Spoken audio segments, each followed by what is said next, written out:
वाहिगुरु जी का खालसा वाहिगुरु जी की फतेह। सत श्री अकाल, नमो बुधाए, जमुन निवास साथियों, अस्सलाम वालेकुम साथियों। भाई सुमानवता न्यूज चैनल पर आप सभी का स्वागत है। मैं मेघराज सिंह अमेरिका से। साथियों, आप सभी जानते हैं कि उठाते हैं गरीबों की आवाज, मजलूमों की आवाज, जिनकी कोई आवाज नहीं उठाता उसकी आवाज सुमानवता उठाता है।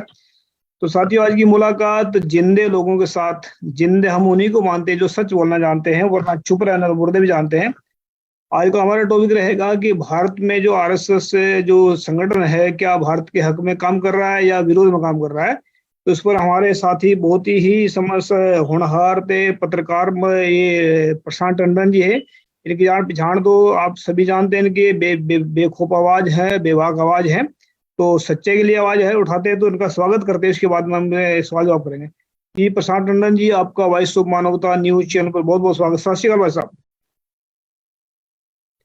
जी आपका ये हमारा जो ये पहले तो अपने बारे में बता दीजिए थोड़ा, हमारे जो लोग कनाडा से ऑस्ट्रेलिया जुड़े हुए हैं तो उनको थोड़ा अपने बारे में बता दीजिए जी। जी मैं करीब 30 साल से पत्रकारिता में हूँ और पहले से थोड़ा और बहुत अखबारों में और टीवी चैनलों पे काम किया है। कई चैनलों का मैं न्यूज चैनल का संपादक रहा हूँ जी और पत्रकारिता कर रहा हूँ। अभी तो किसी के साथ जुड़ा नहीं हूँ, लेकिन पत्रकारिता कर रहा हूँ और जी पढ़ाता भी हूँ। पब्लिक पॉलिसी पे काम करता हूँ, ह्यूमन राइट्स के मामलों पे काम करता हूँ। जी। तो हमें जिसमें जानकारी चाहिए थी कि अब जब आप बता रहे हैं 30 साल से आप इसमें काम कर रहे हैं, आप तो अच्छी तरह से रग रग से वाकिफ होंगे इससे कि भारत में जो आरएसएस संगठन नाम का जो संगठन है, बाहर से विदेश से तो उसको मतलब मेरे ख्याल से इस पे बंद बंद के इसके ऊपर एक रोक लगा दी जाए। मतलब अमेरिका में बोल दिया इसके ऊपर रोक लगाने के लिए।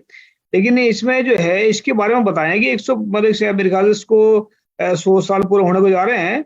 इसमें इसकी जो कारगुजारी है, ये भारत के हक में काम कर रहे हैं या भारत के उलट काम कर रहे हैं जी। देखिए, जब ये 1925 में बने थे जी तब से भारत के हक में नहीं काम कर रहे हैं। आप 1925, 30, 40 का दशक में जी भारत का सबसे बड़ा हक या सबसे बड़ा आप देखिए कि हित क्या था।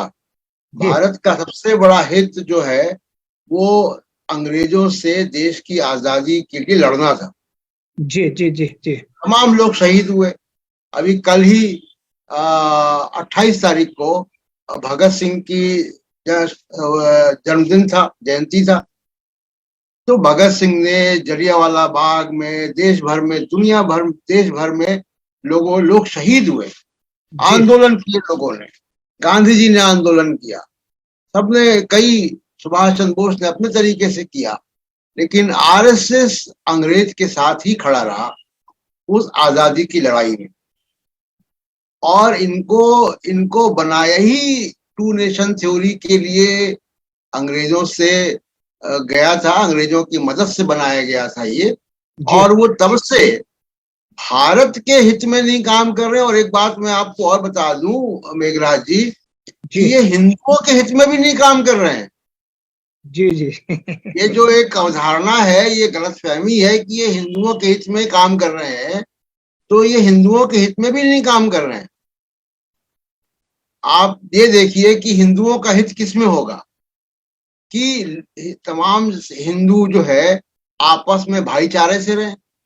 जी तो आरएसएस जाति व्यवस्था को मानती है कि ये शूद्र है, ये ब्राह्मण है, ये खत्रिय है, ये मानते हैं। जी और इसके खिलाफ कभी इन्होंने आवाज नहीं उठाई। तो जी ये हिंदुओं का हित तो नहीं है अगर आप भाईचारे की बात नहीं कर रहे हैं। दूसरी बात कि तमाम सारे जो हिंदू धर्म में या हर धर्म में होता है कि बहुत सारी कुरीतियां, कर्मकांड, अंधविश्वास आ जाते हैं। जी वो धर्म नहीं है, अंधविश्वास धर्म नहीं है। जी जी जी जी बिल्कुल बिल्कुल। बिल्ली रास्ता काट जाए, घर वापस आ जाए, ये धर्म नहीं है। जी ये ज्ञान में डूबे हुए लोग कह सकते हैं, इसको अज्ञान के अंदर फंसे हुए लोग हैं, मानसिक हाँ, गुलामी के अंदर, यही कह सकते हैं जी।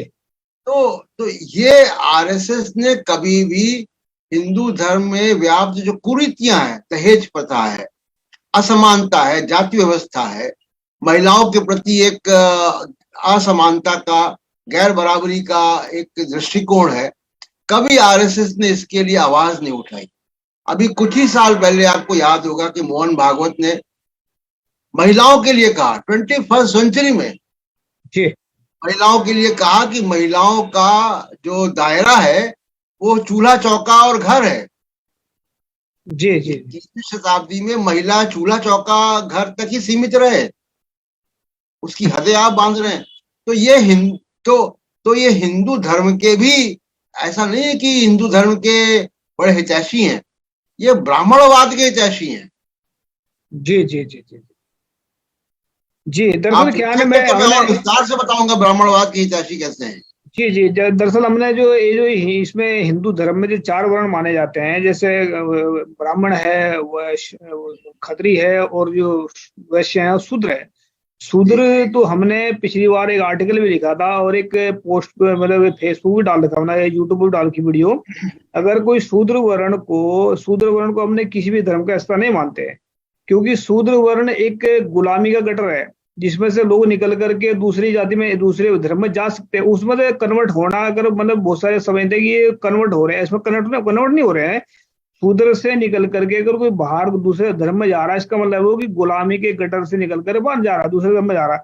यानी कि पहले धर्मी है वो, बाद में धार्मिक बना। अभी शूद्रों को अगर आप अधर्मी साबित, हम उसको अधर्मी क्यों कह रहे हैं?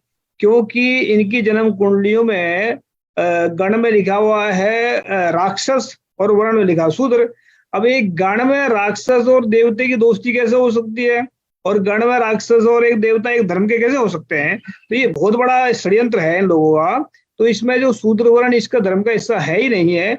और ब्राह्मण जो है ये सबसे बड़े गुलाम तो यही है, ये गुलामी में फंसा देते हैं लोगों को। भी उनके अंदर इक्वलिटी तो नहीं है। अगर एक इंसान अंधा होगा तो वो दूसरे को तो अंधा ही समझेगा।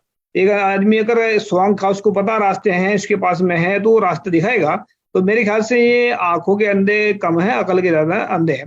तो इसमें देखते हैं कि एक सवाल बहुत मतलब कीमती सवाल है, आपको शायद इस बारे में जानकारी है 100%। जब 1947 में देश आजाद हुआ, सुना जाता है देश आजाद हुआ, और इसके बारे में पहले से जिक्र हो रहा था भाई देश आजाद होने वाला है, और पाकिस्तान भी आजाद हुआ। तो जब आजाद अंग्रेजों ने कर दिया था भाई ये इतनी तारीख में ये आजाद हो जाएगा और इतनी तारीख में ये पाकिस्तान आजाद हो जाएगा, उसके बावजूद भी यहाँ पंजाब में कत्लेआम करवाना कौन था? जब आजादी हो गई थी, मतलब इनकी अब पहले डिक्लेयर हो चुका था भाई आजाद हो जाना, फिर इसमें खून खराबी तो मतलब बनता ही नहीं है। या तो कोई आजादी जबरदस्ती छीन रहे किसी से, तब बात मानने वाली होती है आजादी। तो उस टाइम पे कत्ले काम करने वाला कौन था? कि अंग्रेज उस टाइम में मेरे ख्याल से वो तो भारत को छोड़कर भागने वाले थे, क्योंकि उनका सिस्टम इतना कमजोर हो चुका था उस वक्त कि वो मुश्किल से वहां पर इनकी तनख्वाह भी नहीं निकाल पा रहे थे। सुना जाता है कि जो वहां पर नौकरी पर रखे थे भारत में भारतवासी, उनके लिए नौकरियां भी निकालनी मुश्किल होगी, तनख्वाह भी निकालनी, तो वो तो छोड़ने वाले थे आगे। तो जब ऐसे हालात में फिर दंगे करवाने वाले पंजाब के अंदर इतने लोग मरे हैं, आपने पढ़ा होगा इतिहास में कि बहुत बेइंतहा लोग मरे हैं, बेइंतहा मतलब घर बेघर हुए हैं।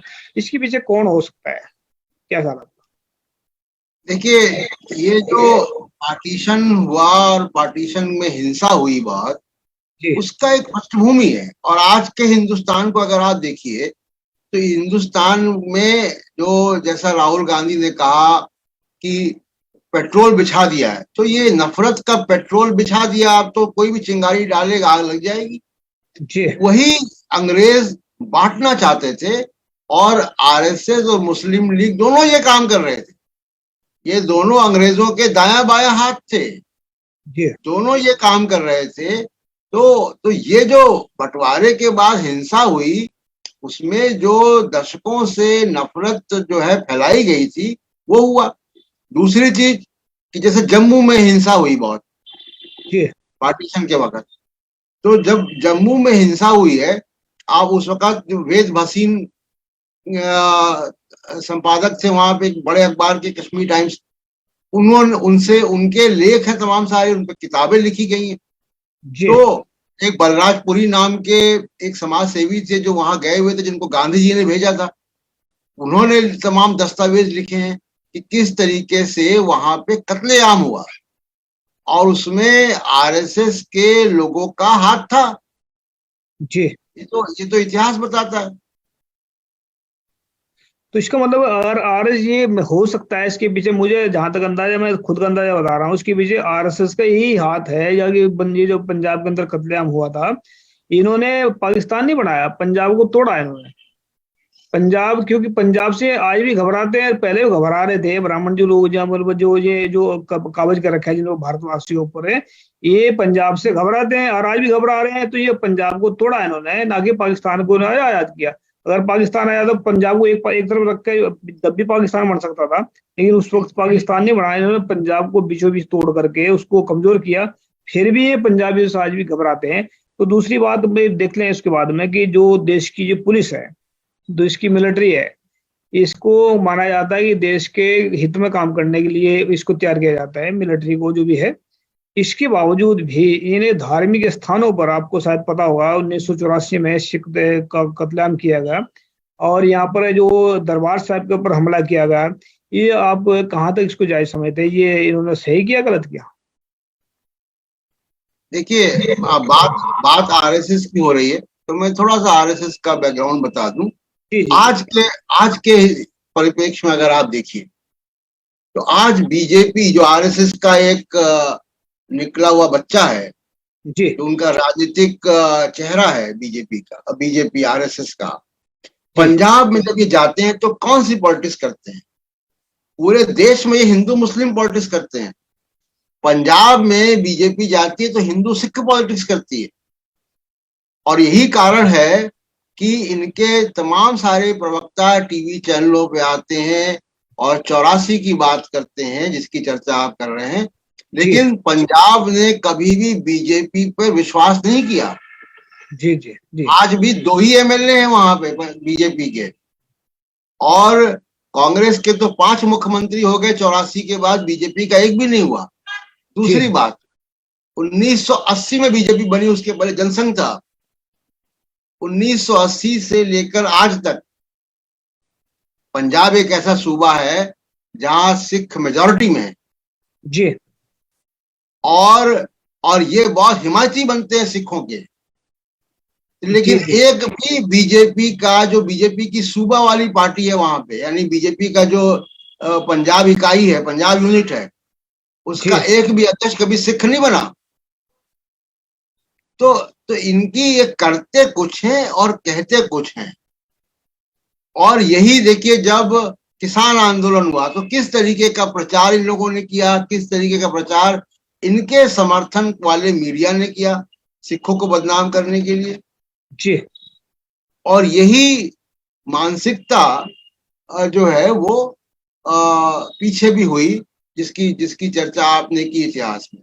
तो बहुत सारा एक जो बर्डन हमारे ऊपर है कि हमारे देश में डेमोक्रेसी तो आ गई, लेकिन हमने डायलॉग इस्टेब्लिश नहीं किए। अगर इंटर कम्युनिटी डायलॉग स्थापित हो तो बहुत सारी समस्याएं नहीं होंगी।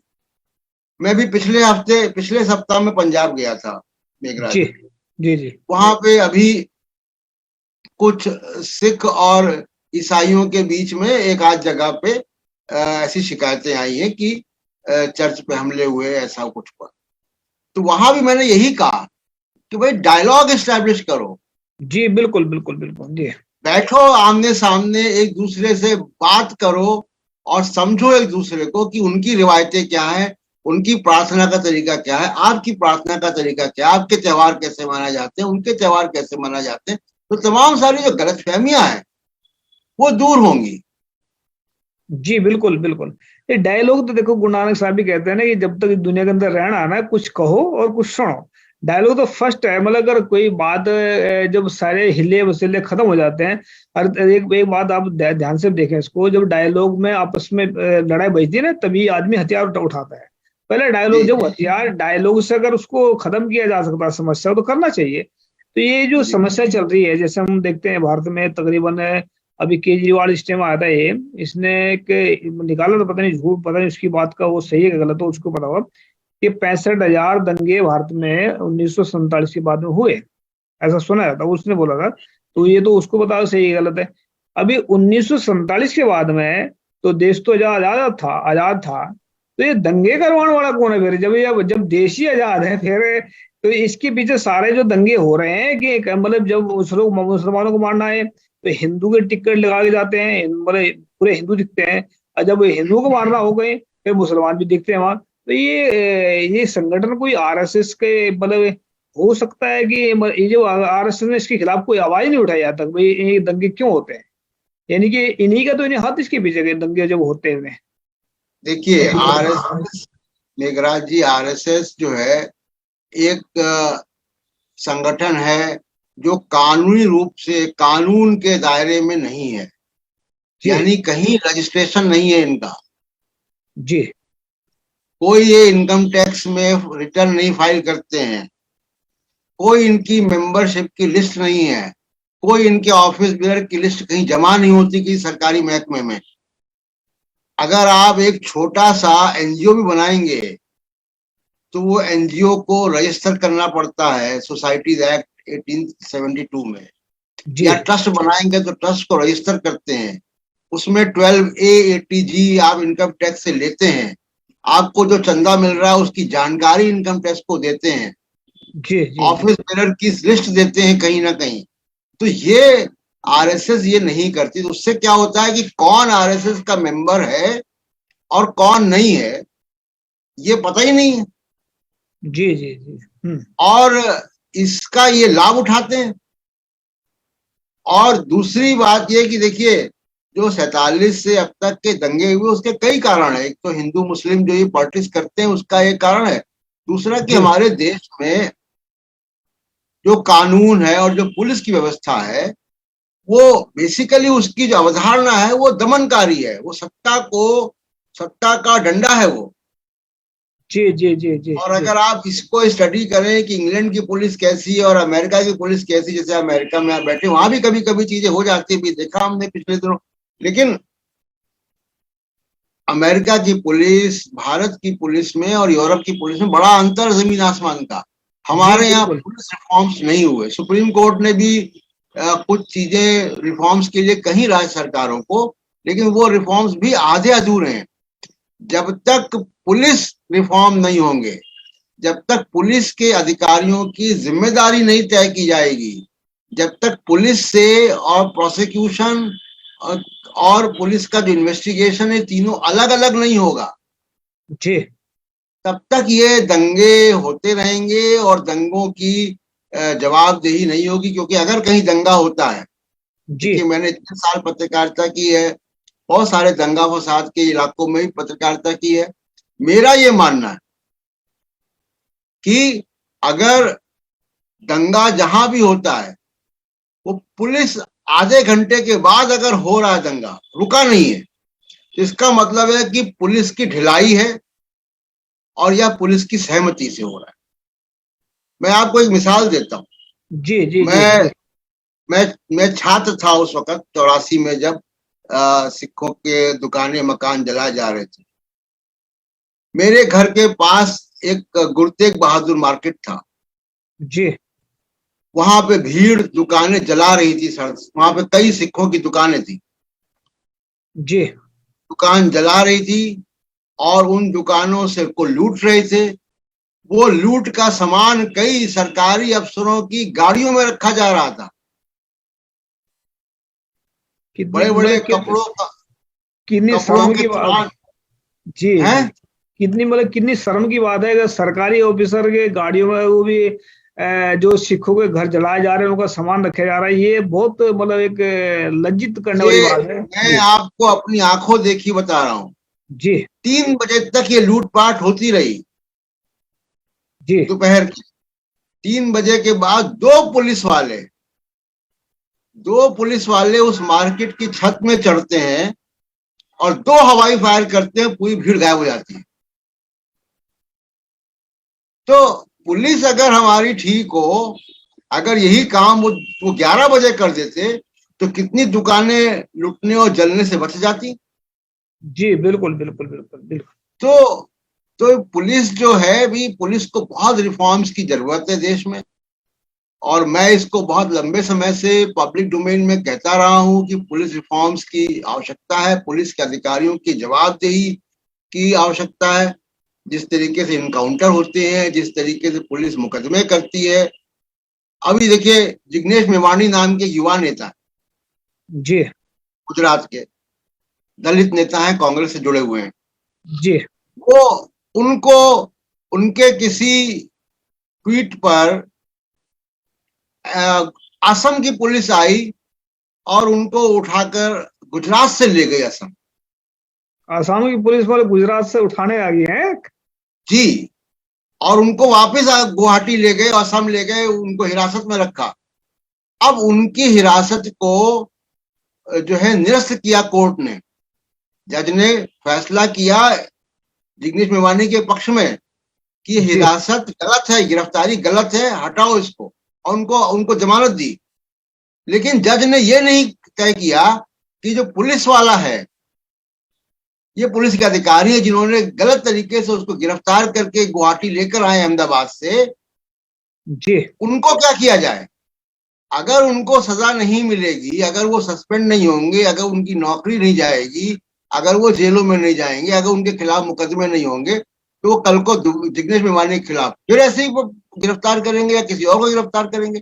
जी तो पुलिस बिल्कुल बिल्कुल। रिफॉर्म्स की बहुत आवश्यकता है देश मेरे ख्याल से इसमें हमने पहले भी प्लान किया था कि अगर 500 वकीलों का एक संगठन तैयार किया जाए, जो भी पुलिस वाला इस तरह की कार्रवाई करता है उसके ऊपर 1 करोड़ रुपए का जुर्माना ठोकना चाहिए, या मतलब 5 करोड़ का कम से कम उसको लगे तभी हाँ मैं गलत कर रहा हूँ। जो भी जैसे मतलब आपने देखे होंगे बहुत सारे जो मुजरिम निकलते हैं जेल से बाहर, छोड़े 21 22 25 साल बाद निकलते हैं, तो उसको कोर्ट कहता है कि ये बेगुनाह पकड़ा गया, इसके खिलाफ कुछ सबूत नहीं मिला, तो उसके खिलाफ सबूत नहीं मिला है, वो तो पकड़ लिया, लेकिन वो बात छोड़ भी दिया। अब 25 साल जो उसने जेल में गुजारे उनका जुर्माना कौन देगा? तो ये हमने पहले भी कहा था कि 500 वकीलों की टीम ऐसी तैयार करनी चाहिए ताकि मतलब ऐसे घबराहट पहले इनके अंदर हो जाएगी, जो गलत फैसला सुना रहे हैं उनको भी 5 करोड़ का जुर्माना, जो गलत पुलिस वाला का इस तरह पकड़ता किसी को मतलब बेफजूल में, उसके भी कम से कम करोड़ रुपए का जुर्माना ठोकना चाहिए। तब जाकर मेरे ख्याल से ये वकील बहुत कुछ कर सकते हैं, अगर वकील करना चाहे तब। तो ये भी मतलब ये पुलिस की जो है ना कि हमने हरियाणा का पुलिस की बात सुनी थी, इंटरव्यू सुने थे हरियाणा के पुलिस की, वो बोल रहे थे कि जुर्म जो है ना, जुर्म को पुलिस ही तो बढ़ाती है और पुलिस ही खत्म करती है। जी जी। उसने एक उदाहरण भी दिया था, कहना अगर किसी के घर में किसी को मारना ना जाकर उन्होंने, तो वहां छेड़खानी करते रहेंगे, छेड़खानी करते रहेंगे तो उसको मार करके फिर वहां पर उनको फिर दोबारा बंद कर देंगे, उनको उठा ले जाएंगे वहां से। तो ऐसा करते हैं पुलिस वाले। तो ये पुलिस का डीएसपी कह रहा था, मतलब ये बात बहुत कितनी बड़ी बात हो सकती है। तो ये आपने आप बोली ना बात भाई, इनको नए तरीके से तैयार करना चाहिए, ये बिल्कुल सही बात है। तो उसमें आने वाले वक्तों में ये हो जाएगा, क्योंकि आप जो राज चल रहा है मेरा अपना अंदाजा ऐसा है, देखो हो सकता है शायद गलत भी हो, जैसे आपने महाभारत की कहानी सुनी होगी। महाभारत जो हुआ था, या झूठ है या सही हो तो आप लोगों को सामने है, लेकिन उसमें जो दुर्योधन का जो एक विचार था, उसने उनको 5 गांव भी नहीं दिए गए। उनके विचार था इनको सुई की नोक भी नहीं दूंगा। ये आरएसएस इस पैटर्न पे चल रही है। तो आरएसएस हिंदू राष्ट्र बनाना चाहती है, और ये बनाएंगे 100% इसको। लोगों को कितना नुकसान पहुंचेगा इससे, ये तो लोग बताएं, लोग देखेंगे। लेकिन ये भी है कि उसके बाद में इनका फॉल डाउन शुरू हो जाएगा, और ये 2 साल के अंदर अंदर इसका समाप्ति भी हो सकती है, ऐसा लगता है। पर 2 साल भारत के लिए बड़े खतरनाक है, 2024 से लेकर के 2026 तक का। मुझे ऐसा लग रहा है कुछ ना कुछ बीच बीच में कि कुछ ऐसे तब्दीली आएगी कि भारत में जो अच्छे अच्छे लोग हैं वो राजनेता तक पहुंच जाएंगे, और जो गंदे गंदे जो मतलब षड्यंत्रकारी हैं वो या तो खुद की नफरत में खुद ही हो जाएंगे, या फिर वो चुपचाप नीचे बैठ जाएंगे। मुझे ऐसा लगता है कहीं ना कहीं को। तो ये आने वाला वक्त को हमें कैसे संभालना पड़ेगा, जो दलाली कर रहे हैं। देखो आपने देखा होगा कि सबसे बड़ा महात्मा गांधी से बड़ा इनका सेवक कोई नहीं हो सकता अब तक, पूरे इतिहास में देख लो। महात्मा गांधी को भी उड़ा सकते हैं अपने सेवक को, तो ये बाकी के जो अब सेवक जो बने भर रहे हैं, वो बहुत सारे अंदर खाते बने हुए सेवक बने के, बहुत सारे रिश्वत लेके बने हुए, बहुत सारे खुलेआम घूम रहे हैं। तो उनको क्या कहना चाहते हैं, जब ये बड़े बड़े सेवक को भी उड़ा सकते हैं, और उनको क्या सबक देना चाहते हैं, मतलब जो अपनी जान बचाए वो है कि उनकी सेवा करते रहे ऐसी आरएसएस की। देखिए मेघराज जी, मैं आपके जो हिंदू राष्ट्र की अवधारणा है और आरएसएस क्या कर रहा है, जो आपकी कंसर्न है, मैं उस पर जवाब देता हूँ। लेकिन जरा मैं वो पुलिस वाली बात को एक और कंप्लीट कर दूं, जो आपने बहुत इंपॉर्टेंट बात कही कि जो लोग जेलों में चले जाते हैं 20-20 साल रहते हैं। जी जी जी। दो बातें हैं। एक तो इंडियन पिनल कोड का सेक्शन 220 है, जी 220, सेक्शन 220 है आईपीसी का। वो ये जी कहता है कि अगर ये साबित हो कि किसी पुलिस अधिकारी ने गलत तरीके से किसी को हिरासत में लिया है, गलत तरीके से गलत दुर्भावनापूर्ण मुकदमा किया है, उसके खिलाफ कार्रवाई होनी चाहिए, मुकदमा होना चाहिए, और 7 साल की सजा का उसमें प्रावधान है। जी इसको कभी इस्तेमाल नहीं किया जाता, एक बात। दूसरा कि एक है प्रोसेस इज द पनिशमेंट, यानी अगर मुकदमा कर दिया किसी पे, एफआईआर कर दी, गिरफ्तार कर दिया, अब एक नई परिपाटी क्या हो गई है कि वो किसी के खिलाफ गिरफ्तार करेंगे और 100 गवाह रख देंगे, 100। जी जी अब जी 100 गवाहियां चलेंगी, उनका क्रॉस एग्जामिनेशन होगा, उनको समन जाएंगे, 10 साल बीत जाएंगे इसमें। 10 साल तो केवल गवाही पूरी होने में बीत जाएंगे, 100 गवाह अगर हैं तो। जी अगर अगर उसको हाई कोर्ट ने क्वैश नहीं किया एफआईआर को, तो गवाही में ही 10 साल बीत जाएंगे। उसके जी बाद वो बंदा जब निकलता है बाहर, मान लो निर्दोष साबित हो गया, जी ये 5 साल 10 साल में उसकी जमीनें बिक जाती हैं, उसके जेवर बिक जाते हैं, उसकी नौकरी चली जाती है, उसके बच्चे पत्नी का क्या हाल होता है हम सब देखते हैं। जी उसकी हिम्मत नहीं होती, वो टूट चुका होता है, जेल से बाहर आता है तो उसकी हिम्मत है कि वो पुलिस वालों में मुकदमा करे, कहां से उसकी होगी। तो कोई सामाजिक संस्थाओं को इसमें आना चाहिए, और ज्यादा नहीं, मैं कह रहा हूं पूरे हिंदुस्तान में अगर 10 केस भी हो जाएं जी कि जो बेगुनाह साबित हुआ है उसको गुनाहगार बताने वाले पुलिस वालों पर मुकदमा हो, और वो पुलिस वाले जेल चले जाएं, अभी जी ठीक हो जाएगा। बिल्कुल बिल्कुल बिल्कुल यही है। तो दूसरी बात जो आपने आरएसएस और हिंदू राष्ट्र की है, देखिए जी मैं नहीं मानता हूं कि आरएसएस इसमें कामयाब हो पाएगी, जी और मैं इस बात को ये मानता हूं कि ये जो 2020 से 2030 के बीच का दशक है, ये आरएसएस के अपने जीवन काल में सबसे चुनौती भरा इनका ये दशक होगा। आपको जी लग रहा होगा कि मैं बड़ी अजीब बात कर रहा हूं कि इनकी सरकार है और इतने ताकतवर हैं, मीडिया इनके हाथ में है, कॉर्पोरेट इनकी बात सुन रहा है, ब्यूरोक्रेसी इनकी है, पुलिस इनके कहने पर चल रही, फिर भी मैं ये बात कह रहा हूं। जी देखिए आरएसएस एक ब्राह्मणवादी संस्था है, जी और इसके खिलाफ विद्रोह जो है समाज से होना शुरू हो गया है।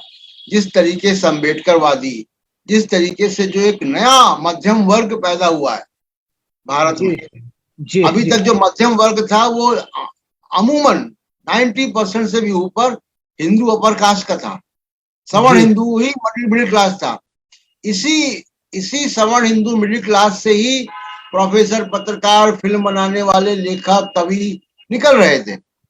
जी अब मिडिल क्लास जो है उसका बहुत विस्तार हुआ है, उसमें हिंदू, मुसलमान, सिख, दलित, ओबीसी तमाम सारे लोग आए।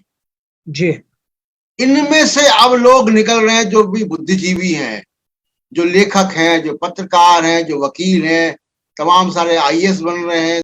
तो ये जो तब्दीली समाज में आ रही है, आरएसएस इसको झेल नहीं पाएगी और ये आरएसएस के खिलाफ काम करेगा। मैं सिर्फ एक सबूत आपको देता हूं। जी एक कन्नड़ के लेखक हैं देवनूरू महादेवा, जी दलित लेखक हैं। जून या जुलाई के महीने में उन्होंने किताब लिखी आरएसएस पे। जी किताब का नाम कन्नड़ भाषा में आला पट्टू अगाला आरएसएस, यानी आरएसएस की लंबाई चौड़ाई गहराई। जी ये 65 पेज की किताब उन्होंने लिखी कन्नड़ भाषा में आरएसएस पर, जी जिसमें उन्होंने बताया कि आरएसएस एक ब्राह्मणवादी और मनुवादी संस्था है, और उसके काम करने के तरीकों को बताया। जी आपको आश्चर्य होगा कि ये 65 पेज की किताब देवनुरु महादेवा की लाखों बिक गई, लाखों। वो पब्लिशिंग हाउस था, वो छाप नहीं पाया। उसके बाद उन्होंने इसको कॉपीराइट फ्री कर दिया। 8-10 पब्लिशर इसको छाप रहे हैं, लोग चंदा करके इसको पब्लिशिंग कर रहे हैं। और कर्नाटक में ये किताब बर्थडे पार्टीज में, गृह प्रवेश में, शादियों में बंडल के बंडल एक दूसरे को लोग गिफ्ट कर रहे हैं। जी, ये मतलब यही है। जी जी जी। ये देखिए कि आरएसएस के खिलाफ एक चुनौती बड़ी आ रही है। दूसरी चुनौती क्या है कि इनका जो अवधारणा है हिंदू राष्ट्र की, कि एक धर्म, एक जाति, एक ही भाषा, एक ही संस्कृति, ये नहीं चलता। ये देश विविधताओं का देश है। जी जी जी। और उसका एक और मिसाल मैं आपको दे दूं। देखिए इंदिरा गांधी के समय क्या हुआ। इंदिरा गांधी की सरकार भी बहुत ज्यादा केंद्रीकृत सरकार थी, सेंट्रलाइज्ड। सब चीजें दिल्ली तय कर रहा है, मुख्यमंत्री भी दिल्ली तय कर रहा है, अपने मुख्यमंत्री भी दिल्ली कर रहा है, जिसकी जब मर्जी आई सरकार गिरा दी, एनटी रामाराव की गिरा दी, किसी की गिरा दी सरकार। और ये थोड़े समय के बाद क्या हुआ, ये जो गैर हिंदी भाषी राज्य हैं, वहां से इसकी रिएक्शन आया। जी। और उसका रिएक्शन क्या आया कि आज आप देखिए कि जितने भी, लगभग सभी गैर हिंदी भाषी राज्य में, अब पंजाब भी, राष्ट्रीय पार्टियों की सरकारें नहीं है। न तमिलनाडु में, न तेलंगाना में, न आंध्रा में, न बंगाल में, पंजाब में, जी, तो उड़ीसा में। तो ये रिएक्शन आया गैर हिंदी भाषी महाराष्ट्र में। अभी दो जोड़ तोड़ करके बनाई है, लेकिन सरकार तो वहां शिवसेना की थी। तो जी जी जी। तो जो रिएक्शन आया गैर हिंदी भाषी राज्यों से, वो रिएक्शन ये आया कि उन्होंने अपनी क्षेत्रीय पार्टी, रीजनल पार्टियां बनाई, उनको ताकतवर खड़ा किया। और आज आप देखिए कि 2024 के भी आप बात कर रहे थे, क्या 2024 में कोई सरकार आप सोच सकते हैं कि जो बिगैर क्षेत्रीय पार्टियों के बन जाए? जी, नहीं बन सकती है। ये जो भारत, जो आरएसएस चाहती है, वो भारत में हो नहीं सकता। भारत विविधताओं का देश है, तमाम भाषाएं हैं, संस्कृतियां हैं। और अब जो हमने पहले कहा कि एक नया मिडिल क्लास पैदा हो गया है, उसके अंदर से तमाम नए बुद्धिजीवी पैदा हो रहे हैं, और वो आरएसएस की जड़ें हिला देंगे। जी जी जी। आरएसएस की सबसे बड़ी चुनौती अंबेडकर है, जिनसे वो लड़ नहीं पाएगी। दरअसल क्या है ना, अम्बेडकर वादी भी तो आजकल नकली बहुत सारे घूम रहे हैं, जिनको अम्बेडकर के मिशन का पता ही नहीं है बहुत सारे। तो इसमें थोड़ा ध्यान देने की जरूरत है, क्योंकि अभी पहले पूजा पाठ वो किसी और की करते थे, अब अम्बेडकर कर रहे हैं। पहले पूजा पाठ से पीछे छूट नहीं रहा है, पहले दीपक उनके किसी और के आगे जलाते थे, उनके आगे जला रहे हैं। तो वो जिस मतलब उसमें से निकाले गटर में, तो उसी में दोबारा फंस गए दूसरी तरफ जाकर। वो देखिए हर विचार में, हर आंदोलन में एक एक्सट्रीम व्यू पैदा हो जाता है। अभी हमने किसान आंदोलन में भी देखा कि कितना अच्छा आंदोलन था, लेकिन उसमें भी एक एक्सट्रीम व्यू, बहुत थोड़े से लोग थे, लेकिन एक एक्सट्रीम व्यू पैदा हो गया था। तो हर आंदोलन में कुछ ऐसा चीजें हो जाती हैं, वो एक सामान्य सामाजिक प्रक्रिया है, इससे डरना नहीं चाहिए। जी जी। एक कहावत और भी सुनी, आपने सुनी होगी शायद। देखो इसमें आजकल के जो राजनेता लोग हैं, ये आरएसएस के जितने भी बीजेपी के लोग हैं, सबके सब आरएसएस से निकले हुए उनके कार्यकर्ता हैं, वो जिसे भी आप समझते हैं। तो एक कहावत भारत में बहुत खास करके प्रचारी गई पहले, कि राजनीति बहुत गंदी चीज होती है, इसमें अच्छे लोगों को नहीं जाना चाहिए। ये तकरीबन हाईएस्ट एजुकेटेड लोग, जो सच्चे अच्छे इंसान है, वो भी ये बात को मानते हैं, हकीकत मानते हैं इसको। जब मैं इसके ऊपर एक आर्टिकल भी लिखा था पिछली बार 2-3 साल पहले, भाई जब अगर मान लिए आप लोग, तो अच्छे लोग तो बैठ के घर में, भाई हम राजनीति में क्या करें, राजनीति तो गंदी होती है।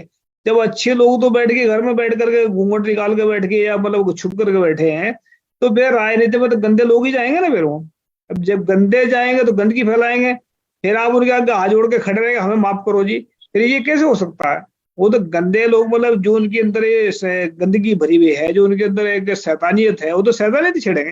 अब उनकी गलती उनकी नहीं है जो ऐसा कर रहे हैं। जो आज भारत के हालात खराब हुए, मोदी ने इसको बेच के खा लिया भारत को पूरे को, गलती उसकी नहीं है। उसके रंग के अंदर ही जब ये भरा हुआ भ्रष्टाचारी का, उसके अंदर ये सब कुछ भरा हुआ, तो उसको क्या दोष दे सकते हैं जब अच्छे लोग नहीं जाएंगे। तो इसके ऊपर क्या कहना चाहेंगे? ऐसा ये फैली बात है, अगर अच्छे लोग आज भी तैयार होते हैं तो मेरे ख्याल से ये बदलते वक्त वक्त नहीं लगेगा, 2-3 साल के अंदर अंदर अच्छे लोगों की सरकार भी आ सकती है। अगर बदल इसको चाहे तब आ सकती है, नहीं तो आज ही कदम उठाएंगे तब आ सकती है। नहीं तो अगर सोचेंगे कोई मेरा पड़ोसी करेगा, आपने देखा भी होगा, एक बात हो अपने कि अच्छे काम को हर आदमी सोचता है कि दूसरा करे शुरुआत, मैं पीछे रहूं, और बुरे काम को खुद कर आता चुपचाप और बताएगा भी नहीं किसी को। तो अच्छे काम की शुरुआत, ये 2-3 पॉइंट मैंने आपके सामने रखे, इसके बारे में क्या ख्याल है? देखिए, ये भारतीय समाज में एक विकृति है। जी और हम मजाक में कहा जाता है कि सब चाहते हैं कि भगत सिंह पैदा हो, लेकिन पड़ोसी घर में पैदा हो, जी तो हमारे घर में ना हो। दूसरा, उसका एक बड़ी वजह यह है मेघराज जी कि इलेक्शन की फंडिंग और जो चुनाव प्रक्रिया है वो इतनी महंगी है कि उसको जब तक कम नहीं किया जाएगा, जब तक ये जो टीएन सेशन के समय चुनाव सुधार हुए, बहुत से लोग टीएन सेशन की तारीफ करते, मैं भी तारीफ करता हूं उनकी, कि उन्होंने एक बहुत अकाउंटेबल और सख्त जो है इलेक्शन कमीशन बनाया, जो अब इलेक्शन कमीशन सरकार का एक पोस्ट ऑफिस बन के रह गया है। तो अब लेकिन वहां पे एक और उसमें जो जो दिक्कत आई, जो रिफॉर्म नहीं हुए, कि इलेक्शन प्रोसेस में को महंगा कर दिया। तो जब इलेक्शन प्रोसेस को आप महंगा कर देंगे, जब मुझे एक लोकसभा का इलेक्शन लड़ने के लिए 50 करोड़ 100 करोड़ रुपए खर्च करना पड़ेगा, तब कोई शरीफ आदमी कहां से लाएगा इतना पैसा? तो सबसे बड़ी चीज है कि जब तक इलेक्शन जो है वो सस्ते नहीं होंगे। आज आप देखिए कि एक लोकसभा सीट है और 20 दिन का समय मिलता है प्रचार का, ठीक है। ये 20 दिन में कोई एक कैंडिडेट एक इतनी बड़ी लोकसभा की सीट होती कि कहां से प्रचार करेगा? अच्छा, वो तो प्रचार कर रहा है अपना, जो राष्ट्रीय पार्टियां उनके नेता के पास तो हेलीकॉप्टर है जी, उन्होंने 5 जगह जाके रैली कर दी। अब इलेक्शन कमीशन वो हेलीकॉप्टर के खर्चे को कैंडिडेट के खर्चे में जोड़ता नहीं है, वो पार्टी ने खर्च कर दिया उसके ऊपर जी। तो ये इतनी कॉम्प्लिकेशन है जिसको देखिए, जो इलेक्शन जो आर्टिकल 324 में मैंडेट दिया गया संविधान के इलेक्शन कमीशन को कि फ्री एंड फेयर इलेक्शन कर, तो फ्री एंड फेयर इलेक्शन कैसे हो सकता है जब लेवल प्ले फील्ड हो जी, जब हम और आप बराबर से खेल रहे हो, हमारा आपका बॉल और बैट एक जैसा हो, पिच एक जैसी हो, तब तो हम खेल पाएंगे। तो लेवल प्ले फील्ड क्रिएट करना एक निर्दलीय उम्मीदवार के लिए, एक छोटी पॉलिटिकल पार्टी के लिए, और एक ऐसी पॉलिटिकल पार्टी के लिए जिसको अंबानी अडानी फंड कर रहे हो, उसके लिए ये इलेक्शन कमीशन का काम है। इलेक्शन कमीशन ऐसा व्यवस्था करे कि सब लेवल प्ले फील्ड हो। उसके बाद आप देखिए, मैं विदेशों में चुनाव होते हैं, आप अमेरिका में रह रहे हैं जी जी जी, वहां भी यही होता है, बड़ी बड़ी रैलियां होती हैं, कॉर्पोरेट फंडिंग है। लेकिन मैं यूरोप के चुनाव देखता हूँ कई देशों के, और मैं क्वींसलैंड ऑस्ट्रेलिया में चुनाव हो रहे थे, उनके कोई फुटेज देख रहा था जी। अब वो स्कूल में जा रही हैं एनेस्थीसिया और अपना छोटा सा माइक्रोफोन लेकर बात कर रही हैं, कहीं पब्लिक प्लेस में जा रही है बात कर रही है, बस स्टॉप में जाके लोगों से बात कर रही है, पर्चे बांट रही है अपनी खुद, जो वहां की प्रीमियर है, जो चीफ मिनिस्टर जिसको कहो, तो क्वींसलैंड की। तो मैं उनका प्रचार देख रहा था, कितना सिंपल प्रचार था। मैं सोच रहा था भारत में ये कैसे हो सकता जी। तो जिस दिन भारत में ये होने लगेगा, जिस दिन अब एक कोई शरीफ आदमी, मान लीजिए प्रोफेसर है, कल को आप ही खड़े हो जाओ चुनाव में कहीं से, पंजाब से, जी तो आप, अगर आपके ऊपर अंबानी अडानी पैसा क्यों खर्च करेंगे? तभी खर्च करेंगे जब आप भी उनको कुछ देने की का प्रॉमिस करोगे। बिल्कुल बिल्कुल बिल्कुल तो बिल्कुल। ये व्यवस्था जो है इलेक्शन कमीशन को ठीक करनी चाहिए, इस पे देश में बात होनी चाहिए पहले बात तो। जी मेरे ख्याल से जो आपने पॉइंट बताया ना, ये किसी देश का बताया, ये इसको आप लिख लीजिए। इसको आने वाले 2-3 साल के अंदर अंदर इसको भारत में हम लागू करेंगे। हमने वो एक प्लान भी किया है। अब भारत को देखो, आज भारत की हालत इतने खराब है, भुखमरी पर खड़ा है, गरीबी है, जात पात की समस्या भारत में एक समस्या नहीं है, हजारों समस्या खड़ी है, लेकिन मेन जो समस्या है भुखमरी की है और जात पात की है और इसमें गरीबी की है। तो इसमें हम जो है ना, इसके हमने एक प्लान किया था प्रशांत जी, मैं आपको साउंड रख देता हूँ। हमने इसको 31 महीने में भारत को हम गरीबी के गटर से, जात पात के गटर से और गुलामी के गटर से निकाल कर फेंक देंगे।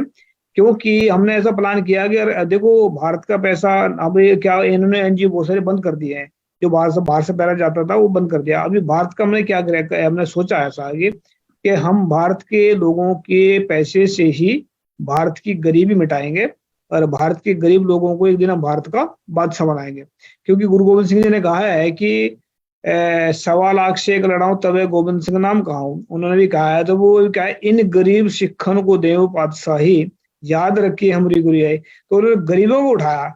तो इसी करके हम गरीबों के पैसे से ही हम भारत की गरीबी मिटाएंगे। उसका प्लान ये है कि हमने 1 करोड़ लोग ऐसे जोड़ने भारत से जो 100 रुपया डोनेशन का महीने का निकाल कर दे सकते हैं। अब 100 रुपया निकालना किसी के लिए इतना मुश्किल नहीं होता है। अगर 100 रुपया इंसान डोनेशन का महीने का निकालता है, 1 करोड़ लोगों के पैसे आएंगे हमारे पास में, तो 100 करोड़ रुपया हमारे पास होगा। तो 100 करोड़ रुपया अगर हमारे पास में हर महीने आएगा तो हम करेंगे क्या उसका? जैसे हम उत्तर प्रदेश है, उत्तर प्रदेश में 5 बड़े बड़े हॉस्पिटल बनाएंगे जो 25 करोड़ का बजट रखेंगे। तो 5 हॉस्पिटलों में इलाज सबका फ्री हो जाएगा स्टार्ट। 5 बड़े बड़े बनाएंगे, विश्वविद्यालय कॉलेज बनाएंगे जहाँ पर एजुकेशन फ्री। सबसे ज्यादा मार एजुकेशन की पड़ रही है लोगों के ऊपर और हेल्थ के ऊपर पड़ रही है, आपको पता है ऐसा है इस बारे में। तो जेब कतरे बैठे हैं हॉस्पिटलों में, स्कूलों में जेब कतरे काटने वाले बैठे हैं, चोर बैठे हैं। मतलब ये सबके सब, अगर मान लीजिए एक फैमिली का खर्चा साल में एजुकेशन के ऊपर और हेल्थ के ऊपर 20,000 रुपए का आ रहा है, तो उसको देना कितना पड़ रहा है साल में? सिर्फ 1200 रुपए। घर बैठे बैठे उसको 18,800 बचे हैं। तो दूसरी बात, हमने 20 करोड़ में जो 20 करोड़ रुपए रखे हैं उन लोगों के लिए जो नौजवान घूम रहे हैं, जिनके पास रोजगार नहीं है और रोजगार खड़ा कर सकते हैं कोई भी, उनको 1-1 लाख रुपए दे के, ये 1.5 लाख रुपए उनको रोजगार कोई ना कोई ऐसा खड़ा करवा देंगे ताकि वो उनकी रोजी रोटी भी चल पड़े और वो अपने स्टेट हो जाए। और 10 करोड़ रुपए रखे हैं उन लोगों के लिए जिनके पास में घर बार टूटे फूटे पड़े, बिल्कुल उनके घर ठीक करके देने, उनको खड़ा कर देना। और 5 करोड़ रुपए उन लोगों को देंगे जो पैसा इकट्ठा करके देंगे उनको। और 15 करोड़ से बनाएंगे फिल्में और नाटक जो अच्छे मैसेज आए पूरे वर्ल्ड के अंदर और सच्चाई का मैसेज आए। और प्रशांत जी, मैं एक आपके लिए खुशी की बात बता रहा हूँ कि हमने एक गाना तैयार किया है जिसका नाम है मानव मानव क्यों दुश्मन बने, आओ सब विचार करें। क्योंकि आजकल जात पात में धार्मिक लोग आपस में लड़ रहे हैं, मर रहे हैं, काट रहे हैं। कारण क्या है? कारण ढूंढते नहीं है, परेशानियां कहाँ है? तो सबसे बड़ी जो समस्या है जात पात की भी है, बाढ़ नस्लवाद की है। तो इसको हमने मैसेज के जरिए 25 भाषाओं में हमने गाना तैयार किया, जापानीज में, चाइनीज में, स्पेनिश में, तो 25 भाषा में हमने वर्ल्ड का रिकॉर्ड तोड़ दिया। तो एक गाना के अंदर मैसेज दिया पूरे वर्ल्ड को हमने कि इसमें प्यार से जिए, एक दूसरे को मारने से क्या फायदा होगा। तो मैं आपको भेजूंगा, आपको सुन लेना उसको। तो मैं लास्ट सवाल एक करना चाहता हूँ आपसे, जैसे हमने अभी प्लान तो चलेगा आने वाले वक्त में। अभी मेरा प्लान ये है कि आरएसएस भारत के लिए काम नहीं कर रही है, खिलाफ जा रही है। अब भारतवासी इससे अपने आप को कैसे बचाएं और खुशहाली का राज, जिसको संत रविदास जी कहते हैं बेगमपुरा राज, और गुरु नानक साहब कहते हैं हलेमी राज, गुरु नानक साहब कहते हैं उसको निश्चल राज, और गुरु अर्जन साहब कहते हैं उसको मतलब हलेमी राज, हलेमी जिसका जहाँ पर प्यार से रहने वाले लोग हों। और गुरु गोविंद सिंह कहते हैं उसको खालसा राज भी कह सकते हैं, उसको सच्चे का राज कह सकते हैं। जो क्योंकि खालसा राज में अगर रखेंगे नाम उसका तो बहुत सारे सोचेंगे मतलब खालिस्तान बन रहा है या लोग सिखों का राज है, ऐसा सोचेंगे। लेकिन सच्चे का राज में सभी आ जाएंगे, इसमें मुसलमान क्या, सिख क्या, जैन क्या। बेगमपुरा जो है, बेगमपुरा उसको कहते हैं जहां पर गम ना हो कहीं। तो हम इसको आरएसएस से, जो आतंकवादी संगठन है, हम इसको सीधी बात कर रहा हूँ, आतंकवादी संगठन से बच करके हम अपना आपको कैसे बचाएं और आगे भारत को ऐसा कैसे डेवलप कर सकें ताकि भारत में हजारों हजारों साल तक इसको कोई किसी प्रकार की कोई इस तरह की टेंशन ना आए। तो इस पर थोड़ा विचार दें अपना। जी जी देखिए मेघराज जी, एक तो कि आरएसएस एक सिम्टम है, जी और सिम्टम का इलाज अगर आप करेंगे तो बीमारी दोबारा आ जाएगी। जी आज आरएसएस है, कल कुछ और आ जाएगा। तो बीमारी का इलाज करें। जो आप बात कर रहे हैं उससे मैं उसी से कह रहा हूं कि जी बीमारी का इलाज कहां से करें? कि समाज में एकता कायम, जी जी संसाधनों का बंटवारा न्याय इंसाफ के आधार पर हो, जी बराबरी के आधार पर हो, और जात पात ना हो, प्रेम हो, तो अपने आप आरएसएस या आरएसएस जैसी किसी भी संस्था की आवश्यकता ही नहीं होगी अगर समाज में एकता है। तो अगर समाज में बराबरी है, क्योंकि आरएसएस सामाजिक बराबरी की हिमायती नहीं है। जी जी इनके जो पहले सरसंचालक बने चीफ आरएसएस के, हेडगेवार से लेकर आज मोहन भागवत तक, जी सारे ब्राह्मण, चित्त पावन ब्राह्मण हैं सारे। एक को छोड़ के केवल राजेंद्र सिंह, प्रोफेसर राजेंद्र सिंह एक बन गए थे, जिनको ये लोग मानते भी नहीं है, बाकी सब ब्राह्मण। तो आरएसएस कभी भी वो ब्राह्मणवाद का और मनुवाद को थोपने का, उसको बनाए रखने की संस्था है। तो जब तक, जैसे ही आप जो है सामाजिक न्याय की बात करेंगे, एकता की बात करेंगे, प्यार मोहब्बत की बात करेंगे, तो आरएसएस या आरएसएस जैसा कोई भी संगठन अपने आप कमजोर हो जाएगा। अभी आप देखिए भारत की राजनीति में क्या हो रहा है, और लोग देखिए, जो इंसान है वो प्यार का भूखा है। जी बिल्कुल बिल्कुल जानवर भी प्यार का भूखा है। किसी जानवर को भी आप पीठ पे सहलाओगे तो वो आपको चिपक जाता है। हाँ बिल्कुल। जी तो जी जी प्यार मोहब्बत की आवश्यकता है। अभी राजनीति में क्या हो गया पिछले 20, 25, 30 सालों में मैं देख रहा हूं, नेता हेलीकॉप्टर से आता है, बुलेट प्रूफ गाड़ियों में चलता है, स्पोर्ट्स वाली बुलेट प्रूफ गाड़ियां। जनता जो है वो शीशे के पीछे, काले शीशे के पीछे ब्लैक कैट कमांडो से घिरे हुए नेता को देखती है, जी और वो नफरत के आधार पर वोट लेकर सत्ता में आ जाता है। अभी राहुल गांधी सड़कों पे घूम रहा है दक्षिण भारत में, जी और आप देखिए कि लोग उससे चिपक रहे हैं। क्यों चिपक रहे हैं? उन्होंने नेताओं को कभी देखा ही नहीं ऐसे। जी जी जी नेताओं को उन्होंने हेलीकॉप्टर से उतरते हुए देखा, बुलेट प्रूफ गाड़ियों के पीछे देखा, ऊंचे ऊंचे मंच में जहां वो उनको छू नहीं सकता, उनसे बात नहीं कर सकता। जी तो ये भारतीय समाज इसको बदलने की चेष्टा कर रहा है। उसमें अगर आप जैसे लोग प्रयास करेंगे तो वो जो चीज 10 साल में होनी है वो 2 साल में हो जाएगी, होएगा। जी बिल्कुल बिल्कुल आप नहीं भी करेंगे तो भी होगा, लेकिन आपके करने से जो चीज 10 साल में होने वाली है वो 2 साल में हो जाएगी। जी बिल्कुल बिल्कुल। दरअसल क्या है ना, एक मैं पॉइंट इसमें ऐड भी कर देता हूँ आपकी बात में। जो जैसे राहुल गांधी है भी पैदल घूम रहे हैं, जैसे घूम रहे हैं, सब गले लगा रहे हैं, ये जब तक सत्ता नहीं आती है ना लोगों के पास में, तब तक ये खेल खेलते हैं इस तरह का। अभी केजरीवाल था, बाटों में बैठ कर आता था पहले, उसके बाद में मिलना भी ना बंद कर दिया लोगों गरीबों से। तो ऐसे चलता है लोग। तो ये जो झूठे बेईमान मक्कार आदमी होते हैं, अगर इनकी बात है, अगर सच्चा इंसान हो, चाहे वो राजगद्दी बैठा हो या नीचे बैठा हो, तो एक साथ होता है, ऐसा नहीं होता। तो मैं इसमें जो है ना, एक आरएसएस के लिए चेतावनी भी है बहुत बड़ी, क्योंकि आरएसएस जो काम कर रही है वो सबसे ज्यादा 99% जो अपना ही नुकसान कर रही है, वो किसी और का नहीं कर रही है। क्योंकि जब इंसान दूसरों को नुकसान पहुंचाता है तो सबसे पहले वो खुद नफरत की आग में जलता है, खुद अपने आप को प्रॉब्लम में डालता है, तब वो दूसरे को प्रॉब्लम पहुंचा सकता है। इन्होंने जितना नुकसान अपना किया ना, इन्होंने ब्राह्मणों ने, ब्राह्मण, मैं सीधी बात कर रहा हूँ अभी, ब्राह्मण, हमने पोस्ट भी डाला था पिछली बार के, जो ये जात पात को मानते हैं लोग, ब्राह्मण सबसे बड़े विश्व के अंदर अधर्मी लोग होते हैं, जिनको धर्म का कोई ज्ञान नहीं होता।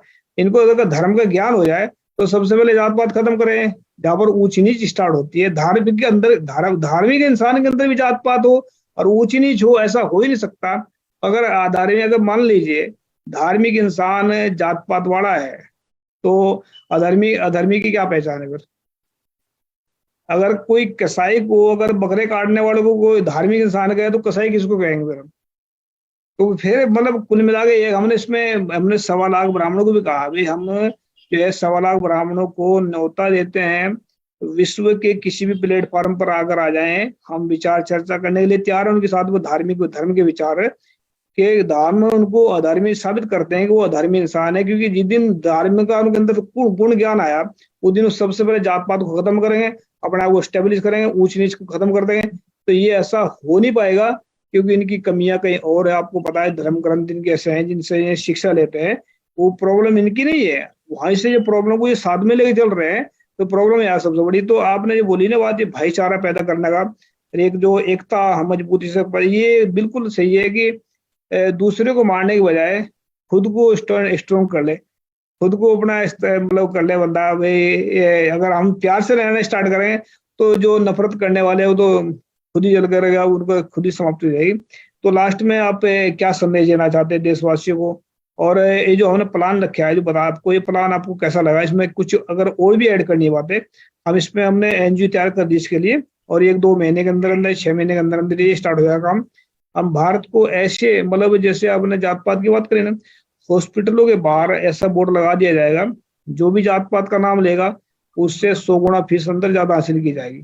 तो कोई भी जात पात का नाम लेता है घबरा जाएगा, छोड़ जाएगा। तो ऐसे जात पात तो ऐसे निकाल देंगे यहाँ से। जात पात है कुछ नहीं, जात पात एक भ्रम है, मन का भ्रम, मन के ऊपर लगी हुई एक कलंक को, मतलब कि सैनिस में आंखों के अंदर जाड़ा होता है ना, आंख के अंदर पड़ा हुआ, उसको डॉक्टर निकाल कर वहां फेंक देता है, चश्मा लगा देता है। तो ऐसा ही है और कुछ नहीं है, सिर्फ ये भ्रम का जाड़ा है, झूठ का कह सकते हैं इसको निकालना आसान हो जाएगा अगर आदमी हमारे साथ जुड़ते हैं सब के सब। तो आप लास्ट में क्या कहना चाहते हैं इसमें? हम अपने आप को कैसे स्टेब्लिश करें और इसको कैसे मतलब सिस्टम को सुधार सकते हैं? जी भाई साहब। मेघराज जी, अगर आप एक अस्पताल बनाएंगे जी, और उस अस्पताल में कहेंगे कि जात पात मानने वालों का इलाज फ्री में नहीं होगा, जी, तो मैं आपको ये कह रहा हूं कि लोग नोटरी का एफिडेविट दे देंगे कि मैं जात पात को नहीं मानता हूं, फ्री का इलाज कराने के लिए, और जी, इलाज के बाद वही करेंगे जाके जो वो करते आए हैं। जी, तो जी, उसके लिए जरूरी है कि आप अस्पताल, शिक्षा, अच्छे खिलाड़ी पैदा करें। हम रोजगार, अगर इंक्यूबेशन सेंटर आप बना पा रहे हैं, किसी के पास कोई हुनर है, कोई जी, आइडिया है, उस आइडिया को अगर आप जो है वो, उसको कोई पैसे की जरूरत है, उसको अगर आप पैसा दे पा रहे हैं कोई सस्ती किस्तों में, कि जब वो पैसा कमाना चालू करे तो वापस करे, जी, तो ये जो इकोसिस्टम है जो ऑलरेडी बना हुआ है, जिसको कहो कि वो क्राउड फंडिंग का हो, या वो एंजल इन्वेस्टर का हो, या वो प्रमोटर्स का हो, या किसी और तरीके से फंडिंग का हो, बैंकों का हो, वो क्या करता है कि वो बहुत सारे लोगों को, जो दलित हैं, जो वंचित समाज है, उनको किनारे कर देता है, जी, वहां तक वो पहुंचता ही नहीं है। तो सबसे पहले कि उसका जो जो टैलेंट पूल है उसको बढ़ाने की आवश्यकता है। जी, एक तो बिल्कुल। ये कि जो आप काम कर रहे हैं बहुत सराहनीय काम होगा, ये ऐसा उद्देश्य है कि एक फंड हो, और वो फंड अस्पताल, शिक्षा, स्पोर्ट्स और तमाम सारी ऐसी चीजों पर वो खर्च हो। जी, दूसरा कि ये केवल फंडिंग, केवल सुविधाएं देने में, फ्री इलाज करने में, फ्री शिक्षा देने से ही चीजें ठीक नहीं होंगी। जी, जी, जी, दूसरे स्तर पे एक सांस्कृतिक आंदोलन भी आवश्यक है। जी, समाज के अंदर एक पॉजिटिव भावना पैदा करने का एक जज्बा जो है वो होना चाहिए।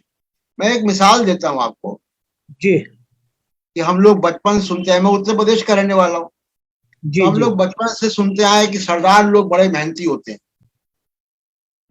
हैं, और उनकी दुकानें लुटी पुटी हैं, लेकिन 6 महीने में फिर खड़े हो गए। जी, दुनिया के किसी कोने में जब आपको सरदार मिलेगा, ऐसा कहते हैं ना लोग। जी, तो जी, क्या वजह, ये जो सिख कौम है ये दुनिया भर में फैल गई, इसकी वजह क्या है? इसकी वजह है उनके अपने रोल मॉडल इतने स्ट्रांग हैं। वो अपने रोल, कोई भी समाज अपने मजबूत रोल मॉडल को आगे रख के चलता है। जी। अगर इस्लाम 55 देशों में गया तो वो प्रॉफिट मोहम्मद, उनके पास एक बड़ा स्ट्रांग रोल मॉडल है। जी जी जी। तो हिंदू धर्म में, और जिनकी बात कर रहे हैं आप हिंदू अपर कास्ट में, कोई रोल मॉडल, बढ़िया रोल मॉडल की कमी नहीं है। आपके पास कौन नहीं है? आप साइंस में जाइए, जगदीश चंद्र बोस है, सीवी रमन है, आपके पास विश्वेश्वरैया है। आप संगीत में जाइए तो भीमसेन जोशी है, लता मंगेशकर है। क्रिकेट में आपके पास सचिन तेंदुलकर है, गावस्कर। कहाँ नहीं है? मुंशी प्रेमचंद है, निराला है। कवियों में तुलसीदास हैं आपके पास। दुनिया भर के लोग हैं। लेकिन क्या समस्या क्या हुई है आरएसएस की वजह से? पिछले 30-40 सालों में भारतीय समाज ने, और हिंदी भाषी समाज ने खासकर, जी, अपने रोल मॉडल्स को ही भुला दिया। जी। वो अब टैगोर की बात उसको समझ में नहीं आ रही है, उसको मुंशी प्रेमचंद समझ में नहीं आ रहे हैं, उसको कोई, उसने सबको किनारे कर दिया है। उसको दिनकर निराला से कोई मतलब नहीं है। वो अब गोडसे के पीछे चल गया है। तो अगर कोई समाज अपना रोल मॉडल गलत चुन ले तो वो मतलब 50 साल में वो समाज जो है हाशिए पे चला जाए। आज दलित समाज को देखिए आप, दलित समाज में बहुत तेजी से आगे लोग बढ़ रहे हैं। पढ़ने की ललक है, लोग आईएएस बन रहे हैं, प्रोफेसर बन रहे हैं। कैसे बन रहे हैं? क्योंकि उन्होंने डॉक्टर अंबेडकर को आगे रखा हुआ है, ज्योतिबा फुले को आगे रखा हुआ है। तमिलनाडु क्यों इतना आगे गया? उन्होंने पेरियार को आगे रख के चले। तो कोई भी समाज अपने रोल मॉडल को आगे रख के चलता है। हिंदू समाज के पास रोल मॉडल की कमी नहीं है, लेकिन अपने रोल मॉडल को उसने भुला दिया और वो आरएसएस के फर्जी रोल मॉडल्स के पीछे चल पड़ा है, और वो नुकसानदायक है, जैसा आप कह रहे हैं। जैसे कहते हैं विनाश काल विपरीत बुद्धि विनाश काल। ऐसा होता है जब जिसका किसी का विनाश होना होता है, फिर वो उल्टी उल्टी तो दौड़ पड़ रहा है। दरअसल क्या है ना, इनके अंदर हिम्मत नहीं है अब एक दूसरे की तारीफ करने की। जो आदमी सही काम करता है ना, सही आदमी सही इंसान की तारीफ कर सकता है। अब झूठा इंसान कभी जगह तारीफ करेगा ना झूठे की, तो वो इसके अंदर मैल भरा होगा, उसको चालाकी करने की कोशिश करेगा। अगर सच्चा इंसान भी करेगा तो तारीफ भी करेगा, वो शाबाशी भी दे सकता है। तो ये शाबाशी करने वाला काम सिर्फ सच्चे और ईमानदार इंसान करते हैं। डाकू लुटेरे थोड़े कर सकते हैं। डाकू लुटेरे तो लूटना जानते हैं, लोगों को परेशान करना जानते हैं। तो प्रशांत टंडन जी, आपका स्पेशल धन्यवाद, आप हमारे साथ में जुड़े। और वाइस ऑफ मानवता हमेशा जिंदे लोगों की बात करता है, और जिंदे हमने आपको बताया जिंदा उसी को मानते हैं तो सच बोलना जानते हैं, वरना अच्छे ऊपर रहना तो मुर्दे भी जानते हैं। अब ये सब के सब देख लो आप मुर्दे कितने हैं। और जमीर, एक संत जर्नैल सिंह भिंडरा वाले, लास्ट में बात बताता हूँ। वो कहते हैं कि मैं शरीर की मौत को मौत नहीं मानता, जमीर की मरना ही असली मौत है। जमीर जिसकी मर जाती है वो मौत है। तो जमीर जिसके अंदर झूठ है, बेईमानी है, वो समझो मर गया अंदर से, उसकी कोई औकात नहीं है। तो प्रशांत टंडन जी, आने वाले वक्त में हम और भी आपका इंटरव्यू लेंगे। अभी तो सिर्फ शुरुआत की हमने कि ये प्लान जो हमने जो सक्सेसफुल, हमें पूरे 1 करोड़ तक प्लान लेके जाना। और 31 महीने हम गारंटी के साथ कहते हैं प्रशांत जी, हम गुरुओं की बख्शिश से, अल्लाह की हम जमानते हैं, उसको आप माने ना माने अलग बात है, हम उनकी बख्शिश से चलते हैं और ये काम को हम करेंगे। क्योंकि गुरुओं ने हमें सिखाया है कि पूरे वर्ल्ड के अंदर भलाई करने का काम करना। हमारे लिए पूरा संसार ही अपना परिवार है। हम केवल किसी को, ब्राह्मणों को पराय नहीं मानते। वो खुद का नुकसान कर रहे हैं, हमारा भी कर रहे हैं, वो लोगों का भी नुकसान कर रहे हैं, लेकिन खुद का 99% वो अपना ही नुकसान कर रहे हैं। क्योंकि दूसरे को नुकसान पहुंचाने से पहले इंसान खुद को उससे गुजरना पड़ता है, तो वो अपने नुकसान से बचे। और इनके लिए अगर हमारे सच्चे का राज कायम कर देते हैं भारत में, तो इनके लिए आरक्षण भी फ्री करेंगे, राशन पानी फ्री कर दें इनके लिए। ये आराम से बैठ कर पूजा पाठ करे, घर में रोटी खाएं, चुपचाप अपने बैठ कर जो मर्जी करें, इनको कोई परेशान नहीं करेगा। तो इनके जब तक इनके हाथ में राज सत्ता रहेगी तब तक ऐसे चलते रहेगा। तो राज सत्ता आप लोगों के हाथ में नहीं चाहिए। प्रशांत जी, आप जैसे अच्छे लोग बैठे हैं, तो अच्छे लोग जब तक नहीं जाएंगे राजनीति में तब तक तब्दीली नहीं आएगी। तो हम सब मिलकर के उसको, भारत को गुलामी की गटर से, गरीबी के और इसके जात पात की गटर से निकालेंगे। तो प्रशांत जी, थैंक यू, आपका स्पेशल धन्यवाद, आप हमारे समाज साथ में जुड़े। और उम्मीद भी करते हैं आप ऐसे प्रचार प्रसार करते रहेंगे। सत श्री अकाल। वाहिगुरु जी का खालसा, वाहिगुरु जी। बहुत बहुत शुक्रिया, और आपके सब सुनने वालों देखने वालों को भी मेरा नमस्कार। जी नमस्कार, थैंक यू, शुक्रिया।